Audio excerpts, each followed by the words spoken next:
You are on a beach. You are at peace. Well, you thought you were. You cannot reconcile some of your deepest misgivings against this place, as much of a paradise as it may be. You ponder upon inevitability and chaos and self-determination. Suddenly, you hear a link beside you, and you turn to see who it is. It's Gen. My student, is everything all right? He breaks the silence like the waves against the beach. Gen, my mentor, I cannot control this place as well as you do. How can I become master of this universe when I cannot know everything about it from the beginning? Gen softly smiles, knowing he has the answer. My dear student, I give to thee RivenMonch. What the f— RivenMonch is a standalone executable which emulates and exploits the RNG functions in ScummVM-based Riven. When this video comes out, I will release both the exe and a GitHub project for people to improve. While this version implements everything I needed to both exploit running the game and exploit information leaked by the game, the GUI is authentic. So I wanted to give the community an opportunity to fix up both the functionality and the aesthetics. This video is meant as a user's guide, explaining how RivenMonch operates and how it can be used. Let's start with the basics.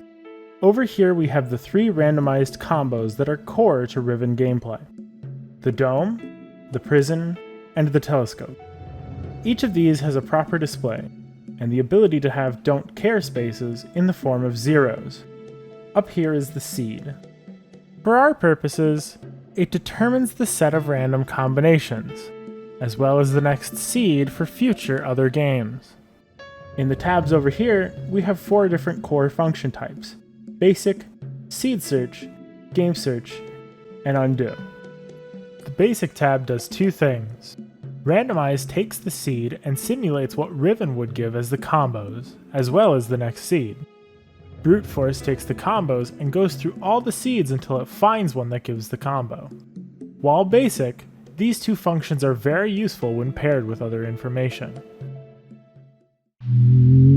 Seed search takes advantage of a flaw in how ScummVM seeds the RNG and how Steam starts Riven. When Steam starts up Riven, it opens ScummVM with the command to open Riven as soon as possible.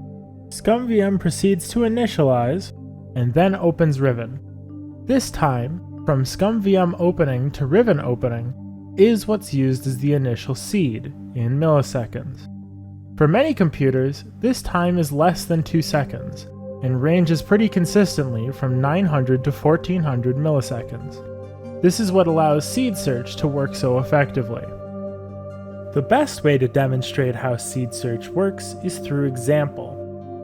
Here's an abridged Riven run. Speedrun route and all. Which brings me to the point of all of this. And by the time I make it to Gen's cutscene, I'm tired of listening and reading in the next parts of the run.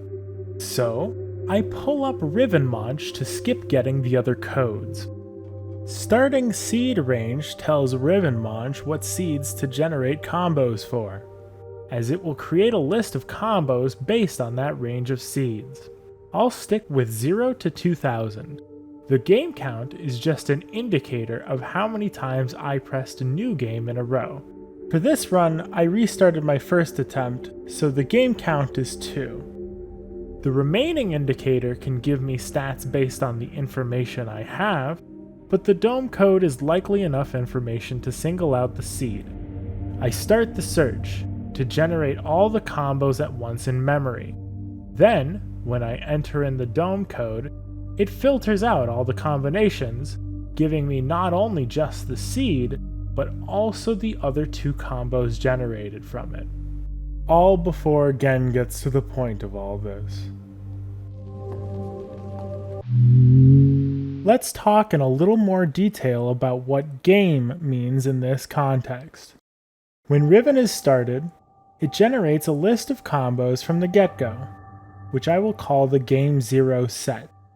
They are inaccessible except from ScummVM console, as hitting New Game will generate a new set of combinations, Game 1. The amount of RNG calls for each new game is variable, but consistent, based on the seed. So it's possible to predict many games into the future as long as you know which seed you start with. So, game search is an evolution of the seed search that works to find a game from a range of seeds.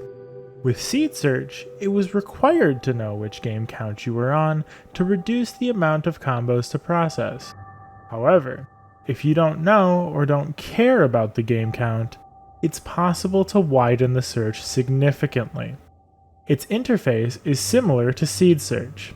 Max Games specifies how many potential game resets to search through.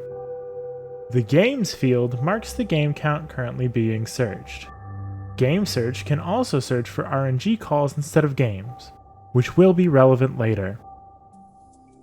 To give a mild example of how powerful this is, let's see another example. Let's talk to Zaustus. Hi. On September 8th, 2019. In this video, he achieves a 609. Hey, I did it. And the combos are as shown. However, it's rather difficult to determine the amount of times that he's reset, since the context for all of that is lost to time. We can search the amount of games DP was by attempting a game search, with the standard seed range and maximum games up to 100. As it turns out, he reset 37 times? He took 37 attempts without ever leaving the first minute of the speedrun from the start of the game from Steam. Not only do we know that, but we also know his seed, which was 1322. This provides fascinating insight into previous runs, because if the run was started with Steam, we can document and run through every single run that's ever happened and get the seed and the reset count. Count.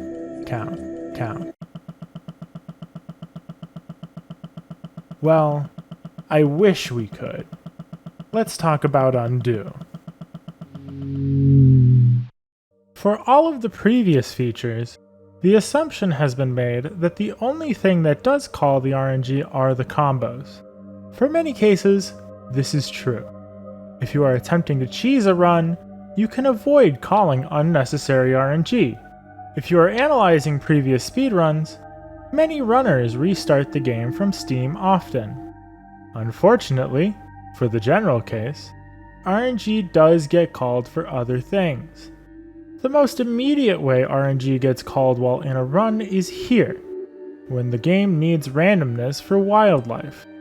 This area calls the RNG function twice a frame. Passing through here leads to a lot of extra calls. These errant calls overpower the calls for making new games, leading to a loss of information into how many times the game has been reset. All is not lost, however, as it's possible to undo RNG calls and make reasonable estimates about the seed. The ScummVM RNG function is fully reversible. If you have seed A leading to seed B, you can get seed A from seed B with the function done backwards. The Undo tab utilizes this reversibility to go backwards to the initial seeds we expect. The Undo button reverses the current seed over and over until the seed lands between the bounds set by the range. As a quick pet example, if you randomize with seed 1 and then undo that resultant seed, it will re-find the initial seed of 1 and tell you how many calls it took to get back. For a real example, let's go back to the run that failed to produce results in game search, the Jaffra one. First, we can try to do a game search using RNG calls. but we'll quickly find it's time consuming to get calls past 2,000, and the call count could be much larger than that. Instead, we can brute force the seed that created these combos, and then undo the seed to this range. With a call count as low as 9,507, we can fairly confidently assume his seed was 1838. However, this fails to inform us of how many resets he had. It's possible he did 600 games with a couple of frames in the path area. It's also possible he did 2 games and spent 80 seconds in the path area. Any result in between would also be valid. Even though that game information is lost, the seed could still be retrieved.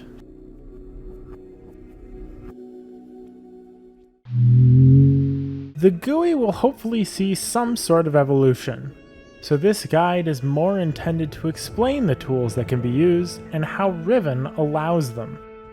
I hope you enjoy using this tool to futz with Riven as much as I have. I thank you for watching, and I hope you burn in hell.